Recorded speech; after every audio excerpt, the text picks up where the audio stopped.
I was playing at Bellagio. I think it was before I moved. It was spring 2017. So there's something that can happen at 2-5 and above. It can only happen at 1-3. The pot can be less than $10. It could be blind versus blind in a 1-3 game, $6 total.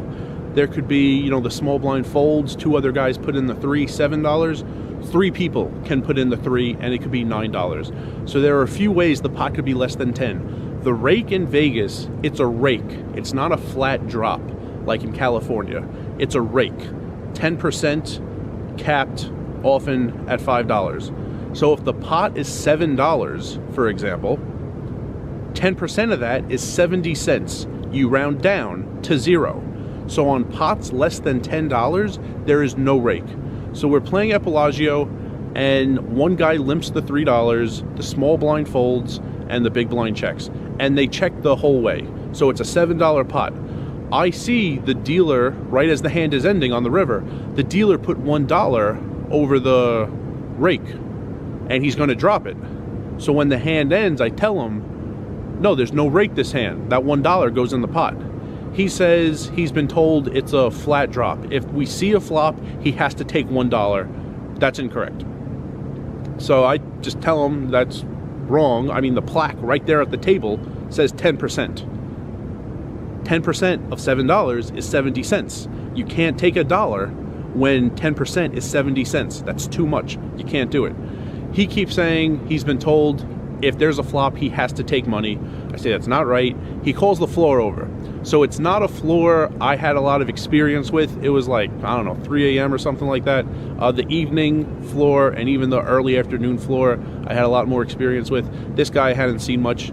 He comes over, we explain it to him. He says they have to take $1. I say the plaque is right here, 10%. You can't take $1 when 10% is 70 cents.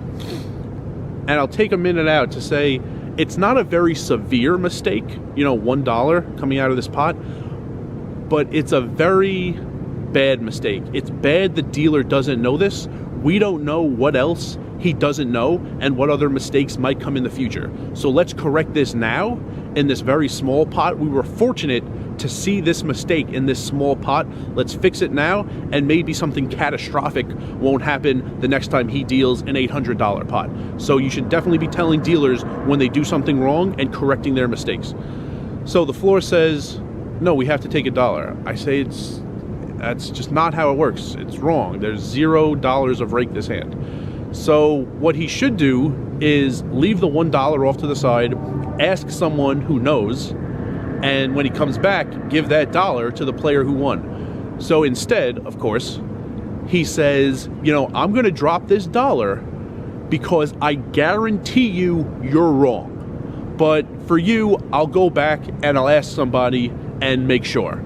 So they drop the $1, which is incredibly stupid because it's so much easier to leave it there, and then when you know you're wrong, fix it. When it goes down the chute, it's so much more complicated to make this right. So they dropped the $1. I wasn't in the hand, by the way, but the guy who won the hand is owed another $1. I'm preventing him from the dealer stealing $1 from him. So they dropped the $1. It's gone. The floor goes to the back. I guess he asked his boss, the shift supervisor. Eventually, he comes back with $1 in his hand. What a surprise. And says, oh, you were right. And he gives me the $1. I wasn't the one who won the hand. So I gave the $1 to the guy who won the hand. He guaranteed me I was wrong. And what a shocker, he was wrong. So that was bad that the dealer didn't know how rake worked. It was really bad that the floor didn't know how rake worked. But we got it fixed. I hope they didn't make that mistake in the future. And in their defense, it doesn't happen often. It can happen at 2-5. There are really high games that are time rake. You don't take anything out of the pot. In 2-5, the rake works similarly. It's a percent of the pot. But if 2 people see the flop, even the big and the small blind only, that's $10. So in 2-5, there can't be a hand with $0 rake. It only comes up occasionally in 1-3.